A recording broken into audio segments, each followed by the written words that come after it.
Hello friends, welcome to all of you. आज हम भारतीय संविधान की मूलभूत संरचना को समझेंगे। Basic structure of the constitution कि भारतीय संविधान की मूल संरचना क्या है और इसका महत्व क्या है। दोस्तों, कहने का तात्पर्य यह है कि जब भारतीय संविधान निर्मित किया गया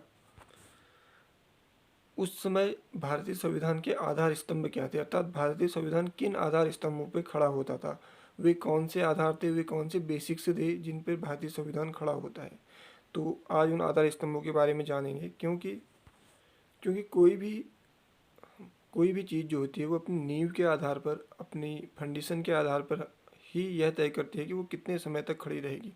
ऐसे ही भारतीय संविधान के जो आधार स्तंभ थे वो यह तय करेंगे कि भारतीय संविधान की समय सीमा क्या होगी और ये कब तक अपने स्वरूप पे खड़ा रहेगा। दोस्तों, जब कोई भी चीज़ निर्मित की जाती है तो उसका तात्पर्य यह नहीं होता है कि वो हमेशा के लिए उस अपने स्वरूप पे सेम पोजीशन पे बनी रहेगी। समय समय के आधार पर, समय समय पर और ज़रूरत के आधार पर और आवश्यकता के आधार पर उसे परिवर्तन की ज़रूरत होती है, और यही परिवर्तन तय करता है कि कोई चीज़ कितने लंबे समय तक अपने स्वरूप में बनी रहेगी। क्योंकि परिवर्तन जो होता है वो समय की आवश्यकता होती है, और समय की आवश्यकता के अनुरूप जिस पे परिवर्तन नहीं होता है वह चीज़ ढह जाती है। इसी को देखते हुए हमने देखा कि जब भारतीय संविधान लागू हुआ, या भारतीय संविधान जब निर्मित हुआ और निर्मित होने के साथ जब यह लागू हुआ, तो इसके लागू होने के साथ ही विभिन्न इसके विभिन्न विषयों पर मतभेद होने शुरू हो गए, और इन मतभेदों के आधार पर हमने संशोधन प्रक्रिया को अपनाया। और इस संशोधन प्रक्रिया में हमने भारतीय संसद को यह अधिकार दिया कि वो कुछ विषयों पर और किन विषयों पर संशोधन कर सकती है। इसी संशोधन की प्रक्रिया पर हमने यह देखा कि संसद क्या भारतीय संविधान के अनुच्छेद 368 के तहत भारतीय नागरिकों के मौलिक अधिकारों पर संशोधन कर सकती है या नहीं। इस विषय पर बहुत से, हम कह सकते हैं कि संविधानविदों में मतभेद थे, लेकिन इस मतभेद को दूर करने के लिए ही हमने इस विषय को सर्वोच्च न्यायालय के सामने विचारार्थ किया। अर्थात सर्वोच्च न्यायालय वह न्यायिक इकाई है जब संविधान के विषय पर संसदीय शक्ति, हम कह सकते हैं संसद में जब मतभेद उत्पन्न होता है कि किस विषय में संसद को संशोधन करने का अधिकार है और किस विषय में संसद को संशोधन करने का अधिकार नहीं है, तो यहाँ पे न्यायिक इकाई वहाँ पे निर्णय लेगी और यह बताएगी कि संसद की निर्णय क्षमता कहाँ तक विस्तारित है। और इसी के संदर्भ में वर्ष 1951 में शंकरी प्रसाद मामले में यह विषय सर्वोच्च न्यायालय के सामने विचारार्थ किया गया, और सर्वोच्च न्यायालय ने यह निर्णय दिया कि शंकरी प्रसाद मामले में वर्ष 1951 में सर्वोच्च न्यायालय ने यह निर्णय दिया कि संसद को नागरिकों के मूल अधिकारों पर परिवर्तन करने की या संशोधन करने की शक्ति निहित है या शक्ति दी गई है।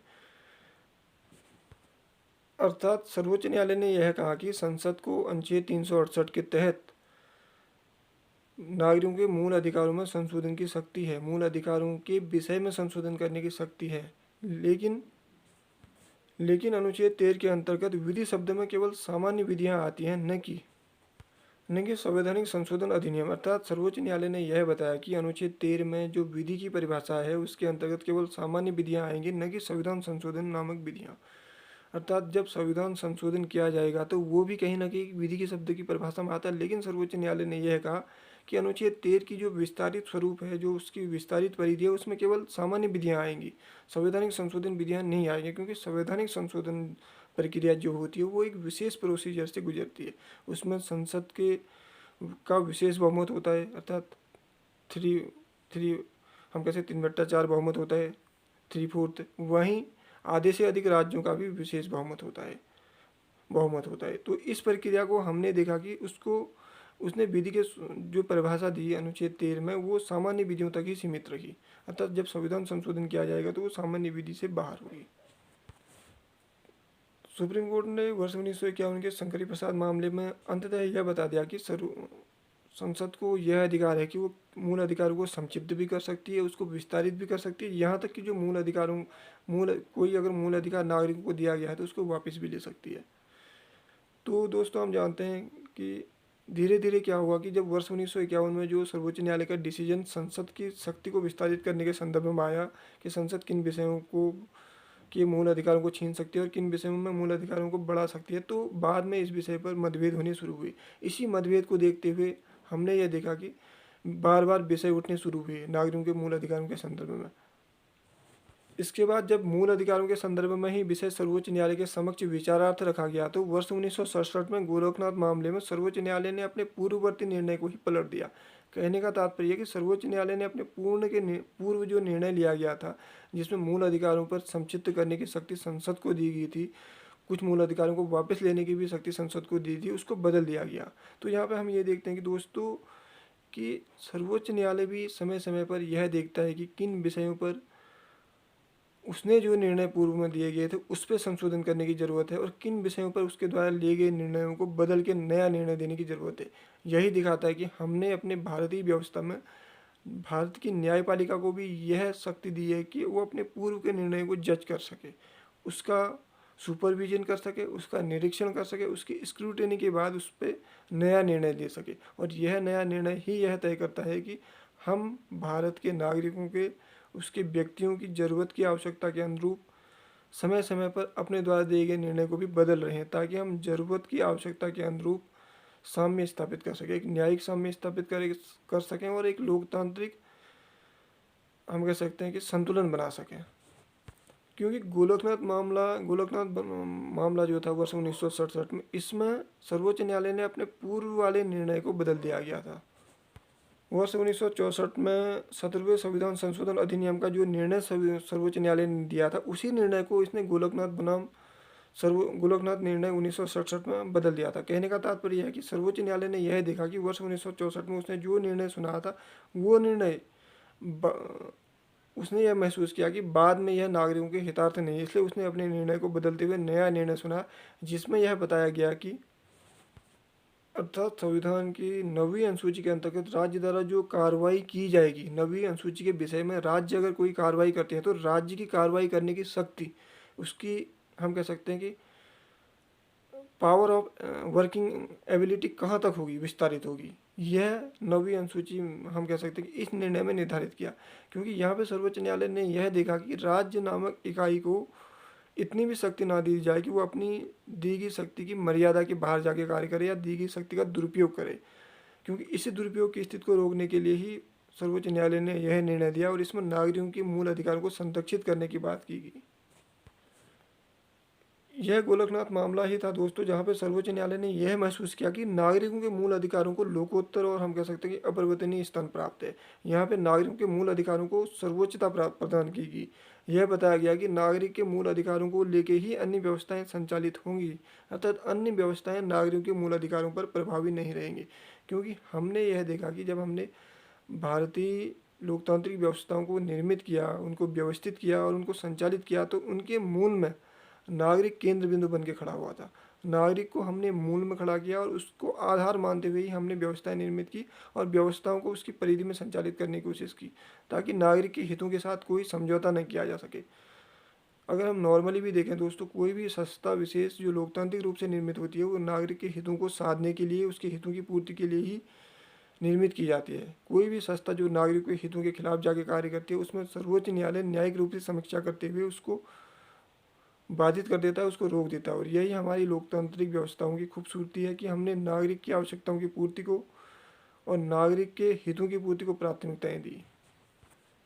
सर्वोच्च न्यायालय का यह गोलकनाथ निर्णय ही था जिसमें यह बताया गया कि संसद न तो नागरिकों के मूल अधिकारों में कटौती कर सकती है और न ही कोई भौतिक अधिकार को वापस ले सकती है। भौतिक अधिकार कहने का तात्पर्य यह है कि जो हमारे संपत्ति के अधिकार थे, जो हमारी भौतिक, जो नागरिक ने भौतिक अर्जन किया हुआ है, जो उसके पास पैतृक संपत्ति है, उस पर भी संसद कोई लगाम नहीं लगा सकती। क्योंकि ये नागरिक के, अब तक ये नागरिक के मूल अधिकार बना हुआ था। जब कोई वस्तु, कोई अधिकार नागरिक का मूल अधिकार होता है तो उस पर संशोधन करना, उस पर कटौती करना संसद की शक्ति की संसद की परिधि से बाहर था। तो हमने यहाँ पे ये देखा कि संसदीय शक्ति अपनी, संसद को जो हमने शक्ति दी गई है, उस शक्ति का प्रयोग वो नागरिकों के अधिकारों, मूल अधिकारों में कटौती करने के लिए नहीं कर सकती है। यहाँ पे हमने नागरिक के मूल अधिकारों को प्राथमिकता दी, ताकि नागरिक अपने मूल अधिकारों की इस सुरक्षा कवच को पहनते हुए ही लोकतंत्र में अपने विकास को प्राप्त कर सके। इसी के बाद हमने देखा कि सर्वोच्च न्यायालय के गोलकनाथ मामला जो वर्ष 1967 में था, इसी के बाद सर्वोच्च न्यायालय ने एक और संविधान संशोधन किया गया वर्ष 1971 में, जिसमें सर्वोच्च न्यायालय के इस निर्णय को पलटने की कोशिश की गई ताकि अनुच्छेद 13 और अनुच्छेद 368 में संशोधन किया जा सके। कहने का तात्पर्य यह है कि अब तक जो अनुच्छेद 13 का प्रभाव बना हुआ था और अनुच्छेद 368 का प्रभाव था, उसको निष्प्रभावी करने की कोशिश की गई या उसके प्रभाव को कम करने की कोशिश की गई, क्योंकि अनुच्छेद 368 का अब तक का जो प्रभाव था उसमें मूल अधिकारों को वरीयता दी गई थी, मूल अधिकारों को प्राथमिकता दी गई थी। इस प्राथमिकता के तहत ही संसद अपनी संसदीय शक्ति के तहत इससे छेड़छाड़ ना कर सकती थी, ना ही इसमें संशोधन कर सकती थी और ना ही परिवर्तन कर सकती थी। लेकिन अब जो ये संविधान संशोधन हुआ, इस संशोधन में यह तय किया गया कि कुछ मूल अधिकारों में परिवर्तन किया जाएगा, संशोधन किया जाएगा और यहाँ तक कि उनका निरसन भी किया जाएगा। अर्थात 24वां संविधान संशोधन अधिनियम वर्ष 1971 के अंतर्गत अब हमने संसद को यह शक्ति दे दी कि वह नागरिकों के मूल अधिकारों में कटौती कर सकती है, उसमें कमी कर सकती है, उसका निरसन कर सकती है और उसको संक्षिप्त कर सकती है। अब इस कंडीशन से संसद की शक्ति नागरिकों के मूल अधिकारों की शक्ति के ऊपर प्रभावी होनी शुरू होगी। अर्थात अब यहाँ पर नागरिक के मूल अधिकार संसदीय शक्ति की छत्र छाया में आने लगी है। तो हमने यह देखा कि धीरे धीरे अब यहाँ पे संसद को यह शक्ति दे दी कि वो नागरिकों के मूल अधिकारों को कम कर सकती है, उसमें कटौती कर सकती है, उसमें बदलाव कर सकती है और यहाँ तक कि ज़रूरत पड़ने पर उन पर रोक लगा सकती है। तो अब ये व्यवस्था जो हमने की, यहाँ पे हमने यह देखा कि संसदीय व्यवस्था के अंतर्गत हमने लोकतंत्र में यह महसूस किया, शायद संसद को यह आवश्यकता महसूस हो रही है कि ज़रूरत पड़ने पर वो नागरिकों के मूल अधिकारों पर अंकुश लगा सकती है। यह अंकुश इसलिए लगाया जाएगा ताकि नागरिक अपने मूल अधिकारों को आधार बनाते हुए उसका दुरुपयोग ना करें, लोकतंत्र की चुनौती ना बने, लोकतंत्र की एकता, अखंडता एवं संप्रभुता को चुनौती ना दे, क्योंकि राष्ट्र की एकता, अखंडता एवं संप्रभुता ही वह आधार है जो राष्ट्र को खड़ा करता है। अगर इस आधार को ही कोई नागरिक चुनौती देने लग जाए तो इस चुनौती को रोकने के लिए हमने यह संशोधन किया, हमने संसदीय व्यवस्था के अंतर्गत यह महसूस किया। लेकिन जब हमने संसद को यह शक्ति दी गई वर्ष की अनुच्छेद 368 के अंतर्गत संसद नागरिकों के मूल अधिकारों का संक्षिप्त कर सकती है, उसका निरसन कर सकती है, उसके प्रभाव क्षेत्र को कम कर सकती है। तो हमने यह भी स्वीकार किया कि अनुच्छेद 368 के अंतर्गत किया गया संविधान संशोधन को विधि अर्थात इसको कानून नहीं माना जाएगा। यह अनुच्छेद 13 की कानून की परिभाषा में नहीं आएगा, क्योंकि जब हम अनुच्छेद 13 की कानून की परिभाषा में आने की बात करते हैं तो अनुच्छेद 13 का एक अपना अलग प्रभाव क्षेत्र है जो विधियों की कटौती की बात करता है। लेकिन यहाँ पे हमने इसको अनुच्छेद 13 की परिभाषा की परिधि से बाहर किया हुआ था, जो अनुच्छेद 368 के अंतर्गत जब संविधान संशोधन किया गया, जिसमें यह माना गया कि अब संसद इस नागरिकों के मूल अधिकारों को कटौती करने के लिए योग्य है और वो ज़रूरत आवश्यकता के अनुसार कटौती कर सकती है, जब उसको यह महसूस होगा कि नागरिक के मूल अधिकारों में किस परिधि तक कटौती की जानी चाहिए, किस सीमा तक कटौती की जानी चाहिए और किन अधिकारों का निरसन किया जाना चाहिए या समाप्त कर दिया जाना चाहिए, उनमें वह कटौती कर सकती है, उसका निरसन कर सकती है, यहाँ तक कि समाप्त भी कर सकती है। लेकिन दोस्तों, हमें हमेशा यह ध्यान देने की ज़रूरत होती है कि कोई भी कानून हो, कोई भी विधि हो, कोई भी संविधान संशोधन हो, वो संविधान के मूलभूत संरचना से विरुद्ध जाके या उससे अलग जाके निर्मित नहीं किया जा सकता है। और यही संविधान की मूलभूत संरचना होती है जिसमें राष्ट्रीय एकता, अखंडता एवं संप्रभुता छुपी होती है, क्योंकि संविधान की जो नींव है वो राष्ट्रीय एकता, अखंडता एवं संप्रभुता से निहित है, उससे निर्मित है और जिसमें नागरिक को केंद्र बिंदु माना गया है। नागरिक को केंद्र बिंदु मानने का तात्पर्य है कि नागरिक की मूल चरम आवश्यकताओं को हमने प्राथमिकता दी है, ताकि उन चरम आवश्यकताओं को आधार बनाते हुए हमने संविधान को खड़ा किया।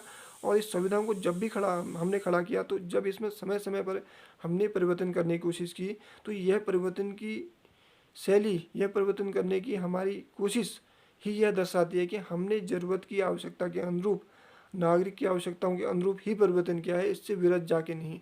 जब भी हमने नागरिक की आवश्यकता के अनुरूप इससे विरुद्ध जाके परिवर्तन करने की कोशिश की है, तब हमारे संसद द्वारा बनाए गए कानूनों की, यहाँ तक कि राज्य विधानमंडल द्वारा बनाए गए कानूनों का न्यायिक समीक्षण किया गया है, उसका जुडिशियली हम कह सकते हैं कि सुपरविजन किया गया है, ताकि उसमें यह देखा जाए कि कोई ऐसा कानून जो नागरिकों के हितों के खिलाफ जाके बनाया जाता है, क्या वो नागरिकों के अस्तित्व को चुनौती तो नहीं है। इस चुनौती को रोकने के लिए ही हमने जुडिशियली सुपरविजन सिस्टम को अपनाया, अर्थात न्यायिक समीक्षा के सिस्टम को अपनाया, ताकि न्यायिक रूप से उसकी समीक्षा की जा सके। इसके बाद हमने देखा दोस्तों, वर्ष 1973 में सर्वोच्च न्यायालय के सामने केशवानंद भारती बनाम नामक मामला सामने आया, जिसमें सर्वोच्च न्यायालय ने पूर्ववर्ती निर्णय को पलट दिया। अर्थात सर्वोच्च न्यायालय ने इससे पहले जो गोलकनाथ में जो निर्णय दिया था, गोलकनाथ बनाम जो निर्णय था, उस निर्णय की प्रभाव क्षेत्र को उसने पलट दिया। अब उसने यह महसूस किया कि वर्ष 1973 में जो केशवानंद भारती मामला था, कि अब जरूरत के अनुरूप मुझे अपने पूर्व निर्णय को भी पलटना है, क्योंकि पूर्व निर्णय में जो निहित विषय थे वो नागरिकों की आवश्यकताओं की पूर्ति नहीं कर रहे थे, अर्थात नागरिक होने की आवश्यकता की पूर्ति नहीं कर रहे थे। इसलिए अब निर्णय पलटते हुए उसने यह निश्चित किया कि 24वां संविधान संशोधन अधिनियम 1971 की वैधता को तो बहाल रखा, और उसमें यह भी निश्चित कर दिया कि संसद को मौलिक अधिकारों में कटौती करने की शक्ति है। अर्थात अब यहाँ पे न्यायालय ने ही यह महसूस किया, न्यायिक रूप से यह महसूस किया कि हमने संसद को जो संसदीय शक्ति दी है, जो न्याय संसदीय शक्ति दी है, जो कानून निर्मित करने की शक्ति दी है, उसमें भी न्याय समाया हुआ है।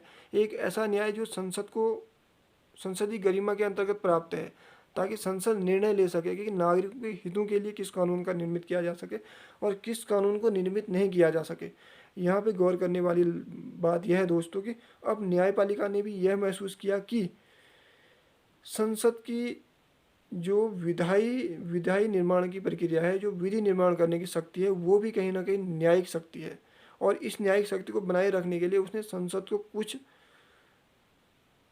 पावर देने की कोशिश की, कुछ पावर देने की बात की, और उसने यह स्वीकार किया कि संसद की जो अपनी कानून बनाने की शक्ति है उससे छेड़छाड़ नहीं की जानी चाहिए, क्योंकि ये भी कहीं ना कहीं नागरिक के हितार्थ ही है, ताकि नागरिक के हितों को बनाया जा सके और नागरिक के हितों को साधा जा सके। अब विशेष तौर पर यहाँ पे गौर करने लायक बात यह है कि अब यहाँ पे सर्वोच्च न्यायालय ने क्या किया। अब सर्वोच्च न्यायालय ने यहाँ पे basic structure of the constitution नामक नया सिद्धांत लाया। अर्थात जब सर्वोच्च न्यायालय को यह महसूस हुआ कि बार बार संविधान संशोधन किए जा रहे हैं, बार बार सर्वोच्च न्यायालय के निर्णय को पलटा जा रहा है, और कोशिश की जा रही है कि यहाँ पर कि संसद अपने संसदीय शक्ति का प्रयोग न्यायालय की न्यायिक शक्ति के ऊपर प्रभावी करने की कोशिश कर रही है। तो ऐसे समय में संविधान की मूल संरचना का सिद्धांत दिया। अर्थात अब यहाँ पे हमने देखा कि संविधान की मूल संरचना का सिद्धांत ही प्रभावी रहेगा। दोस्तों, अब यहाँ से यह बात निकल के आती है कि अगर अब संसद कोई कानून बनाती है, कोई कानून निर्मित करती है, किसी कानून में परिवर्तन करती है, राज्य विधानमंडल कोई कानून बनाता है, कोई कानून निर्मित करता है या किसी कानून को का निरसन करता है, तो यहाँ पे basic structure of the constitution लागू होगा।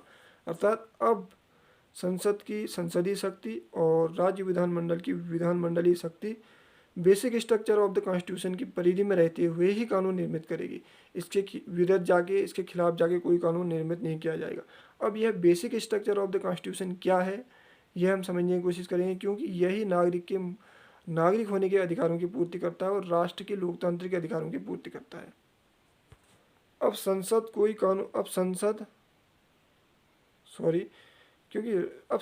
कानून अगर निर्मित करती है, तो संसद को अपने कानून को निर्मित करते हुए इस बात का भी ध्यान रखना होगा कि कहीं वो basic structure of the constitution को से छेड़छाड़ तो नहीं कर रही है, इसके खिलाफ जाके कानून तो नहीं बना रही है, या इसको चुनौती तो नहीं दे रही है। इसलिए अब इसके द्वारा बनाया गया प्रत्येक कानून अगर basic structure of the constitution के खिलाफ है, तो उसकी न्यायिक समीक्षा होगी, उसकी जुडिशियली उसको सुपरविजन किया जाएगा, और उसमें यह देखा जाएगा कि संसद ने अपनी कानून बनाने के अधिकार के उपभोग का अतिक्रमण तो नहीं किया है। अगर इस उपभोग का अतिक्रमण किया है तो उसको परिवीक्षाधीन किया जाएगा। हालांकि दोस्तों, हमने देखा कि वर्ष 1980 में मिनर्वा मिल्स मामले में सर्वोच्च न्यायालय ने अपने केशवानंद भारती के मामले में जो basic structure of the constitution दिया था, उसी को उसने खारिज कर दिया। उसने यह बताया कि सर्वोच्च न्यायालय ने यह बताया कि इसमें न्यायिक समीक्षा के लिए कोई स्थान नहीं। अर्थात कहने का तात्पर्य यह है कि अब यहाँ पे संसद अपनी शक्ति का प्रयोग बेसिक स्ट्रक्चर ऑफ कॉन्स्टिट्यूशन के खिलाफ जाके तो नहीं करेगी, क्योंकि यह अपने आप में संविधान की मूलभूत संरचना है, और संविधान की मूलभूत संरचना को कोई भी, चाहे वो संसदीय शक्ति हो या राज्य विधानमंडलीय शक्ति हो, कभी चुनौती नहीं दे सकती, क्योंकि हमने भारतीय लोकतांत्रिक व्यवस्थाओं को ही संविधान की मूलभूत संरचना को आधार बनाते हुए खड़ा किया, उस पर खड़ा किया है। भारत की प्रत्येक भारत की प्रत्येक, हम कह सकते हैं कि चाहे वो संवैधानिक व्यवस्था हो, चाहे वो न्यायिक व्यवस्था हो, चाहे वो लोकतांत्रिक व्यवस्था हो, चाहे वो सामाजिक व्यवस्था हो, वो basic structure of the constitution पे ही खड़ी होती है। संविधान की मूलभूत संरचना से ही वो खड़ी होती है, उसी से पोषित होती है, उसी के आधार पर निर्मित होती है और उसी के आधार पर वह संचालित होती है। इसलिए कोई भी व्यवस्था basic structure of the constitution के खिलाफ जाके कार्य नहीं कर सकती है, उसके खिलाफ जाके निर्मित नहीं हो सकती है, यहाँ तक कि संचालित भी नहीं हो सकती है। क्योंकि यहाँ पे संविधान की मूल संरचना के सिद्धांतों को दिया गया, लेकिन यहाँ पे यह भी देखा गया कि संसद को मौलिक अधिकारों पर संशोधन करने की शक्ति है, परंतु संसद मौलिक अधिकारों पर संशोधन सीमित दायरे में कर सकती है। अर्थात वो जब मौलिक अधिकारों में संशोधन करेगी तो उसका दायरा सीमित होगा, उसको अमर्यादित होने से रोका जाएगा, वो अपनी शक्ति का दुरुपयोग नहीं कर सकती है। तो यहाँ पे हमने संतुलनकारी, हम कह सकते हैं कि कार्य क्षेत्र को स्थापित किया संसद के संदर्भ में। अर्थात हमने संसद को निरंकुश होने से, उसकी शक्ति का चरम और दुरुपयोग करने से रोका, ताकि इस निरंकुशता पे अंकुश लगाया जा सके और इस अंकुश के माध्यम से ही हम लोगों के, नागरिकों के लोकतांत्रिक अधिकारों को संरक्षित कर सके, उसको करने के लायक बना सके और उसको हम कह सकते हैं कि एक लोकतांत्रिक जलवायु प्रदान कर सके। दोस्तों, अब हम आगे जानते हैं कि basic structure of the constitution क्या है और इसका वास्तविक महत्व क्या है। वर्तमान में संसद की संसदीय शक्ति यह है कि वह संसद कोई भी कानून बनाएगी तो वह कानून संविधान की मूल संरचना को आधार मानते हुए बनाया जाएगा, उसके खिलाफ जाके यह कानून नहीं किया जाएगा। और यह कानून जब बनाया जाएगा तो उस बेसिक स्ट्रक्चर ऑफ द संविधान की मूल संरचना का सिद्धांत वहाँ पे लागू होगा। लेकिन यह संविधान का मूल संरचना का सिद्धांत जो है वो नागरिकों के नागरिक होने के अधिकारों की पूर्ति करता है। क्योंकि हम यहाँ पे basic structure of the constitution की जब बात करते हैं तो उसमें वो सारी बातें शामिल हो जाती हैं, वो सारे तथ्य शामिल हो जाते हैं जो नागरिकों के मूल अधिकारों की पूर्ति करते हैं और नागरिक के नागरिक होने के अधिकारों के पूर्ति में सहायक होते हैं। जिसका प्राथमिक पहला सिद्धांत है दोस्तों, संविधान की सर्वोच्चता। अर्थात हमने किसी भी विषय पे जब संसद कानून बना रही हो, राज्य विधानमंडल कानून बना रही हो, उसको इस बात पे गौर करना होता है कि उसको संविधान को सर्वोच्च मानते हुए ही कानून बनाना पड़ता है। अर्थात संविधान की सर्वोच्चता स्वीकार करनी पड़ेगी।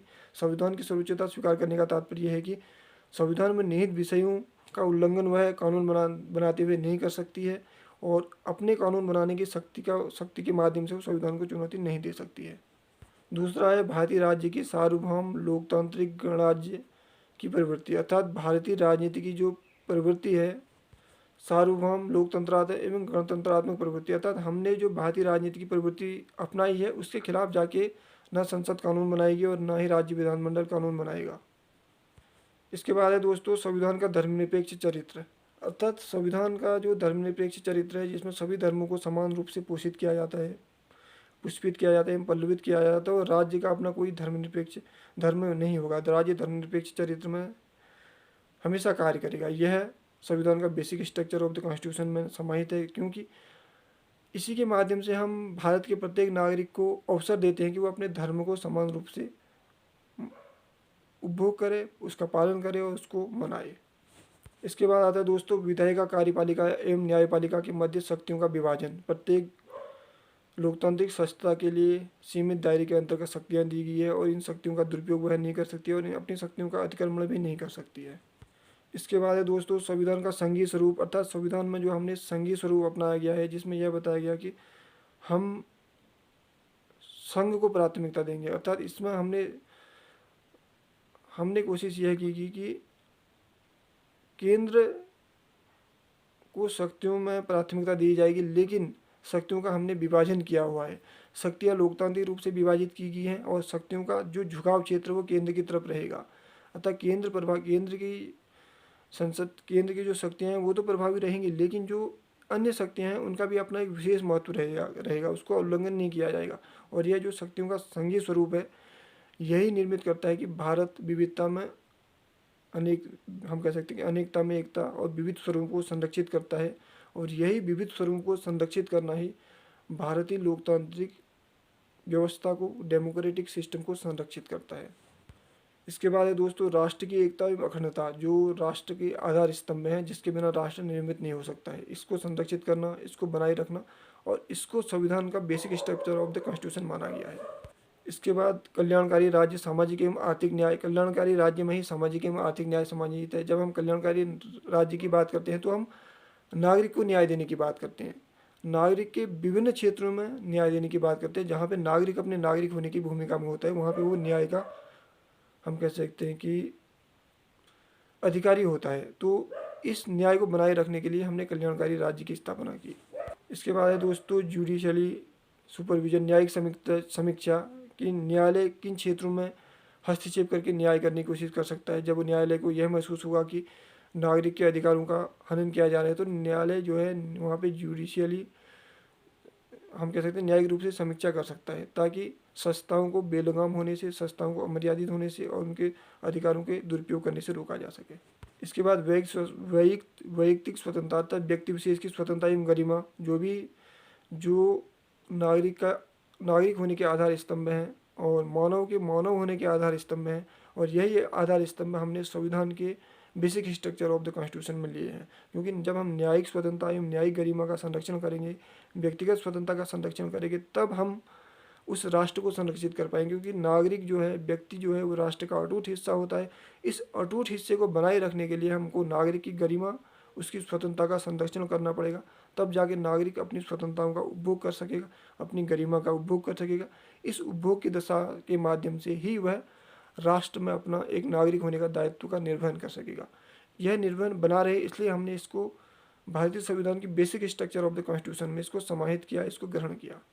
इसके बाद दोस्तों संसदीय प्रणाली, कानून का शासन। अर्थात संसदीय प्रणाली लोकतंत्र की आवश्यकता हमने महसूस की, और कानून का शासन भी हमने लोकतंत्र की आवश्यकता के रूप में महसूस किया। जब यह लोकतंत्र की आवश्यकता है तो निश्चित तौर पे ये नागरिक की आवश्यकता से जुड़ा हुआ है। इसलिए नागरिक की आवश्यकता को हमने समझते हुए लोकतंत्र का शासन और कानून का शासन, यह भी हमने basic structure of the constitution में समाहित किया और उसको ग्रहण किया। मौलिक अधिकारों एवं नीति निर्देशक तत्वों के बीच सौहार्द एवं समन्वय। अर्थात मौलिक अधिकारों का अपना एक प्रभाव क्षेत्र रहेगा और DPSP, directive principle of the state, का अपना एक प्रभाव क्षेत्र रहेगा। इन प्रभाव क्षेत्रों के मध्य असंतुलन ना हो, एक दूसरे के ऊपर प्रभावी ना हो, एक दूसरे के ऊपर आक्रमण करते हुए प्रतीत ना हो, इसको बनाए रखने के लिए हमने यह स्वीकार किया कि मौलिक अधिकारों का प्रभाव क्षेत्र प्लस डीपीएसपी का प्रभाव क्षेत्र एक दूसरे के मध्य समन्वय स्थापित करे, एक दूसरे के मध्य सौहार्द बनाए रखे। और यह समन्वय एवं सौहार्द ही नागरिक की आवश्यकता है। क्योंकि अगर मौलिक अधिकार डीपीएसपी के ऊपर प्रभावी होते हैं, या डीपीएसपी का भी मौलिक अधिकारों के ऊपर प्रभावी हो सकते हैं, तो इससे नागरिक अपने मूल अधिकारों का और नागरिक होने के अधिकारों का उपभोग नहीं कर पाएगा। इसलिए इस नागरिक होने के अधिकारों के उपभोग की दशा को बनाए रखने के लिए ही हमने डीपीएसपी एवं फंडामेंटल राइट के मध्य सौहार्द एवं समन्वय की बात को basic structure of the constitution के रूप में स्वीकार किया। इसके बाद दोस्तों हमने समत्व का सिद्धांत अपनाया। समत्व का सिद्धांत का तात्पर्य है कि हमने समानता के सिद्धांत को अपनाया, ताकि हम समानता के माध्यम से विभिन्न लोगों के मध्य समन्वय स्थापित कर सके और विभिन्न लोगों के मध्य एक दूसरे को संतुलन में ला सके, एक दूसरे को समान रूप से स्थापित कर सके और इस असमानता की खाई को पाट सके। इसके बाद है स्वतंत्र एवं निष्पक्ष चुनाव और न्यायपालिका की स्वतंत्रता। अर्थात स्वतंत्र एवं निष्पक्ष चुनाव भी हमने यह महसूस किया कि जब स्वतंत्र एवं निष्पक्ष चुनाव होंगे तभी लोकतंत्र मजबूत होगा। जब लोकतंत्र मजबूत होगा तभी वह basic structure of the constitution की पूर्ति कर रहा होगा। इसलिए हमने स्वतंत्र एवं निष्पक्ष चुनाव एवं स्वतंत्र न्यायपालिका को अपनाया। जब न्यायपालिका स्वतंत्र होगी तब वह अपने निर्णयों को स्वतंत्र रूप से, संप्रभु रूप से नागरिकों को हितों को प्राथमिकता देते हुए सुना पाएगी। इसके बाद हमने देखा संविधान संशोधन में संसद की सीमित शक्ति। यह भी basic structure of the constitution है, जो अनुच्छेद 368 में ही समाहित है, जिसमें हमने यह देखा कि संसद को संविधान में संशोधन करने की शक्ति कहाँ तक है, किस सीमा तक संसद को यह शक्ति दी जाए कि वो संविधान में संशोधन कर सकती है। अर्थात अब हमने यह महसूस किया कि यह basic structure of the constitution क्यों अपनाया, क्योंकि हमने यह देखा कि संसद को अगर अमर्यादित शक्ति दी जाए तो वह अमर्यादित शक्ति का प्रयोग नागरिकों के हितों के खिलाफ जाके भी कर सकती है। इसलिए हमने भारतीय लोकतांत्रिक व्यवस्था में किसी भी संस्था विशेष को अमर्यादित होने का मौका नहीं दिया, ताकि वो अपने दिए गए अधिकार क्षेत्रों का दुरुपयोग करे और नागरिकों के हितों के खिलाफ जाके निर्णय ले या कानून बनाए। इसके बाद हमने देखा दोस्तों न्याय तक प्रभावकारी पहुंच basic structure of the constitution का एक मूल हिस्सा है। न्याय तक प्रभावकारी पहुंच का कहने का तात्पर्य है कि नागरिक को न्याय मिले और सही समय पे मिले और ज़रूरत के अनुरूप मिले। इसके लिए हमने भारतीय संवैधानिक व्यवस्था में भी रिट की व्यवस्थाएं की है, ताकि रिट के माध्यम से नागरिक को न्याय मिल सके और नागरिक सीधे अनुच्छेद 32 के तहत और अनुच्छेद 226 के तहत मूल अधिकारों के हनन होने पर सर्वोच्च न्यायालय एवं उच्च न्यायालय की शरण में जा सकता है और इस के माध्यम से वह अपने मूल अधिकारों के संदर्भ में उपभोग प्राप्त कर सकता है, या हम कह सकते हैं कि ट्रीटमेंट प्राप्त कर सकता है। और इस ट्रीटमेंट को बनाए रखने के लिए हमने नागरिकों के लिए न्याय तक तर्कसंगत पहुंच के सिद्धांत को भी basic structure of the constitution के रूप में अपनाया। क्योंकि basic structure of the constitution का तात्पर्य ही यह है कि हम नागरिक के चरम आवश्यकताओं को उससे जोड़े हैं, जिन आवश्यकताओं के बिना नागरिक का अस्तित्व जिंदा नहीं रह सकता या नागरिक जिंदा नहीं रह सकता है।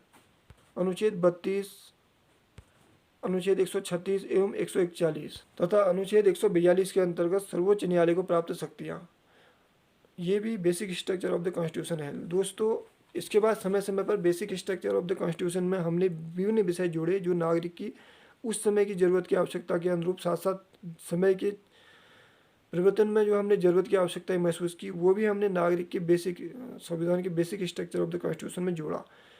अब अगर हम इसको ओवरऑल इसका असेसमेंट करें तो हम यह पाते हैं कि basic structure of the constitution वह है जो संविधान के आधार स्तंभ बन सकते हैं, और यह आधार स्तंभ वह है जो नागरिक को नागरिक होने के लिए आवश्यक प्रतीत होते हैं। बिना इसके नागरिक अपने नागरिक होने के अधिकारों का उपभोग नहीं कर सकता है, नागरिक अपने अस्तित्व का संरक्षण नहीं कर सकता है, और लोकतांत्रिक देश अपने लोकतांत्रिक, हम कह सकते हैं, स्ट्रक्चर को नहीं बनाए रख सकता है। इसलिए लोकतांत्रिक देश अपने लोकतांत्रिक डेमोक्रेटिक स्ट्रक्चर को बनाए रखे, नागरिक अपने नागरिक होने के अधिकारों का उपभोग कर सके, एक बेहतरीन विकास को लोकतांत्रिक परिधि में प्राप्त कर सके, और भारतीय संविधान अपने मूल स्वरूप को संरक्षित रख सके। इसलिए हमने basic structure of the constitution जोड़ा। जो basic structure of the constitution है वो संविधान को जहाँ पावर दे रहा है, वहीं नागरिक को उसके अधिकारों को उपभोग करने की शक्ति दे रहा है, और वहीं विभिन्न संस्थाओं को मर्यादित होकर नागरिक के हितार्थ कार्य करने की आज़ादी दे रहा है। और यही हमारा basic structure of the constitution है। दोस्तों, आई होप आज का ये वीडियो संविधान की मूलभूत संरचना को समझने में सहायक रहा हुआ, क्योंकि संविधान की मूलभूत संरचना जहाँ नागरिक के हितों से जुड़ी हुई है, वहीं संस्थाओं को मर्यादित होने से रोक रही है, वहीं संविधान को सुपर पावर कर रही है ताकि वो अपने उद्देश्यों की प्राप्ति करे, और अपने इस उद्देश्यों की प्राप्ति में वो नागरिक का हमेशा कल्याण करे, नागरिक को हमेशा, हम कह सकते हैं कि, संरक्षित करे, संवर्धित करे एवं फलीभूत करे, वो भी डेमोक्रेटिक सर्कल में, डेमोक्रेटिक परिधि में। तो दोस्तों, आई होप यह वीडियो, हम कह सकते हैं कि basic structure of the constitution को समझने में सहायक रहा होगा। Thank you very much.